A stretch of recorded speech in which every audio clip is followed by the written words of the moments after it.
Hey everybody, Jeremy Kane, eXp Realty here. Thanks for tuning in. As always, subscribe, hit the bell if you find this information useful, and we'll dive in. All right, 52 transactions in 2021. What an amazing year it was. But you may ask how we did it. First off, I changed brokerages right in the middle of the year.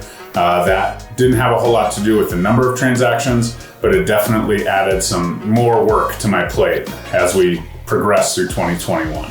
As I joined eXp, I also gained another revenue stream in agent attraction, which I have also dabbled into. But first things first, my production was my number one goal. I had a goal to reach icon agent status within 6 months, and I did that within 5 months and 20 days, so just under that number. I made the affirmation that my focus was my clients and my production, and I couldn't let those shiny bells and whistles and the passive income creep into my production, and that's exactly what I did.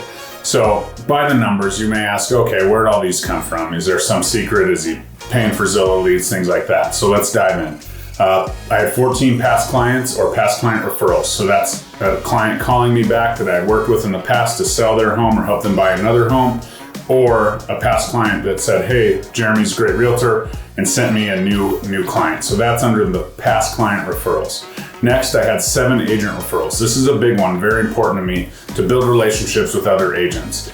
In this industry, we have that competitive nature, me especially, and I absolutely cherish every single relationship with a realtor because I know that on the other side or some other day, that's gonna come back to me, because if you put a bad taste in someone's mouth or they don't wanna work with you for a certain reason, you're actually hindering your client's ability to get an offer accepted, and that's totally not what we're there for. So those agent referrals are very special to me. I build those relationships. Some were local, some were across the country.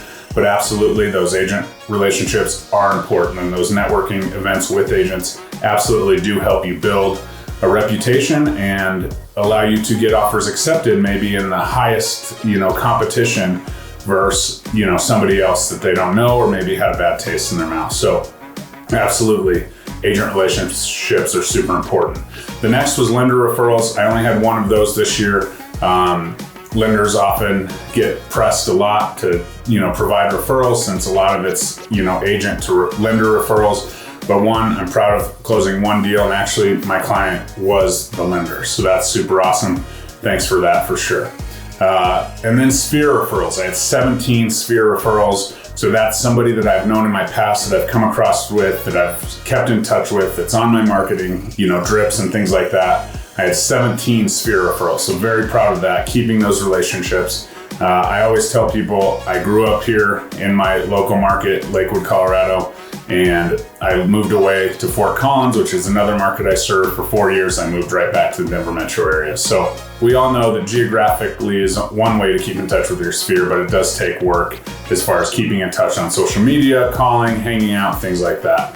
Next, Facebook Messenger. This is a huge part of my business. I use this to tap back into my sphere. So this is kind of a misnomer, but I definitely had 6 referrals directly from a Facebook message that I started, just checking in on people.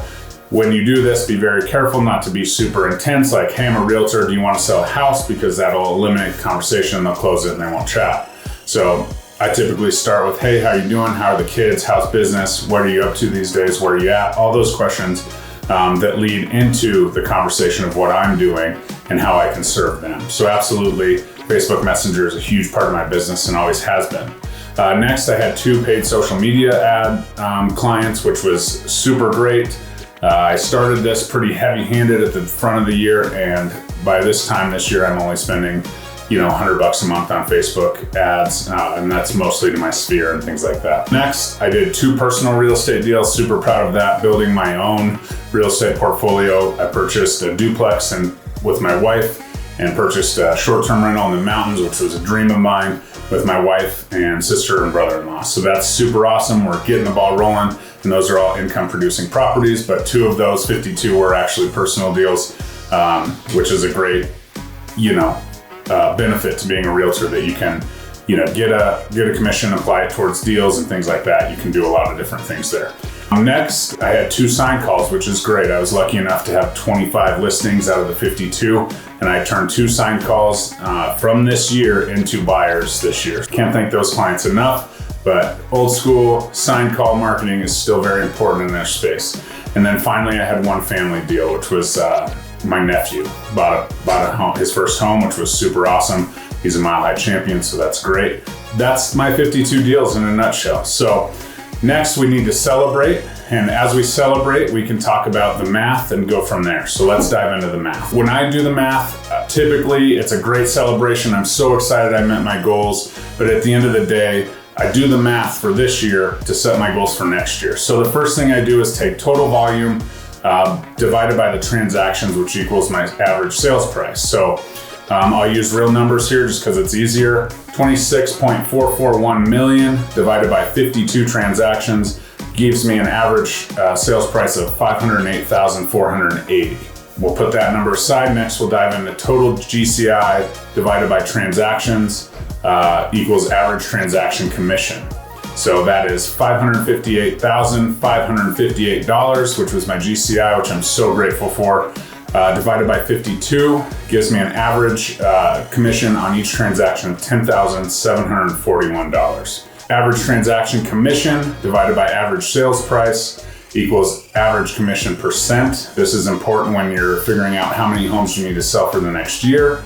I take $10,741 per transaction, divide that by 508,480, my average sales price, and I get an average commission percentage of 0.0211. So 2.11% is my average commission. And that comes because, we have rebates for first responders and Mile High champions, like I mentioned before, but we also have listings where we may discount the listing price for, one reason or another, if you're buying another house, things like that. So my average commission, 2.11%. I'm pretty proud of that, but obviously each year that ticks up a little bit because, you get better at what you're doing and things like that. So next, we're gonna dive into our new GCI divided by the average sales commission percent to equal our target sales volume. This is an important number when setting goals. So my new GCI goal is $750,000. That's very pie in the sky, but it's on the board, and you never know. When you put it on the board, it may come true. So $750,000 divided by my average sales commission of 0.0211 gives me a sales volume of 35.5 million, which is my goal. I've rounded this down to 35 million for next year. And then I take my target transactions. I need to figure that out, know how many prospects and how many calls and things like that I need to make. So I take my target sales volume divided by my average sales price, which equals my target transaction. So 35.5 million divided by 508,480 equals 68.83 homes. Can't sell 0.83 of a home. So that would round out to 69 homes. I'm gonna go for 70 just to round it out and make it a good number. What you hear is true. Once you reach that dream financial goal, you always wanna do more.